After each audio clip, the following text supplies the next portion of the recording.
Football বিশ্বকাপ শুরু হতে এখনো বাকি 2 মাস, কিন্তু এর আগেই মাঠের লড়াই ছাপিয়ে গরম হয়ে উঠেছে মাঠের বাইরের রাজনীতি। মধ্যপ্রাচ্য, যুক্তরাষ্ট্র ও ইসরায়েলের সঙ্গে চলছে ইরানের যুদ্ধ।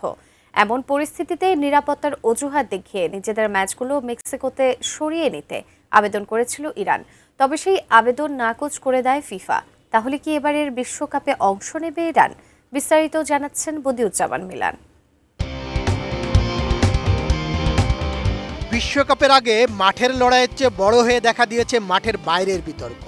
যুক্তরাষ্ট্র ও ইসরায়েলের সঙ্গে চলমান যুদ্ধ পরিস্থিতির কারণে নিজেদের ম্যাচগুলো যুক্তরাষ্ট্র থেকে মেক্সিকোতে সরিয়ে নেওয়ার যে আবেদন করেছিল ইরান, তা নাকচ করে দিয়েছে ফিফা।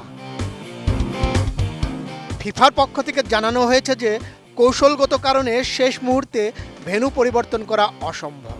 বিশ্বকাপের সূচি অনুযায়ী পূর্ব নির্ধারিত ভেন্যুতেই অনুষ্ঠিত হবে ম্যাচগুলো। 28 ফেব্রুয়ারি ইরান ও যুক্তরাষ্ট্রের মধ্যে যুদ্ধ শুরু হওয়ার পর থেকেই দুই দেশের রাজনৈতিক সম্পর্ক তলানিতে ঠেকেছে।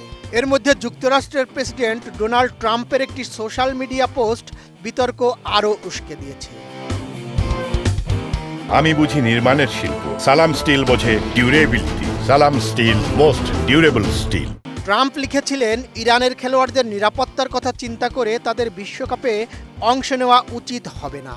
এই বক্তব্যের পর ইরান ফুটবল ফেডারেশনের সভাপতি মেহেদি তাজ জানিয়ে দেন, নিরাপত্তা নিশ্চিত না হলে যুক্তরাষ্ট্রে খেলতে যাবে না ইরান। এমনকি ইরানের ক্রীড়ামন্ত্রী বিশ্বকাপে অংশ নেওয়া নিয়ে অনিশ্চয়তা প্রকাশ করেছিলেন। এবারের বিশ্বকাপে ইরান খেলবে জি গ্রুপে, যেখানে তাদের প্রতিপক্ষ বেলজিয়াম, মিশর এবং নিউজিল্যান্ড। সূচি অনুযায়ী ইরানের সবগুলো ম্যাচ যুক্তরাষ্ট্রে হবে। ইরানের বয়কট করার হুমকির মুখে ফিফা সভাপতি জিয়ান্নি ইনফান্তিনো 31 মার্চ তুরস্কে ইরানি খেলোয়াড় ও কর্মকর্তাদের সঙ্গে দেখা করেন। তিনি স্পষ্ট করে বলেছেন, ইরান বিশ্বকাপ খেলবে এবং নির্ধারিত ভেন্যুতেই খেলবে।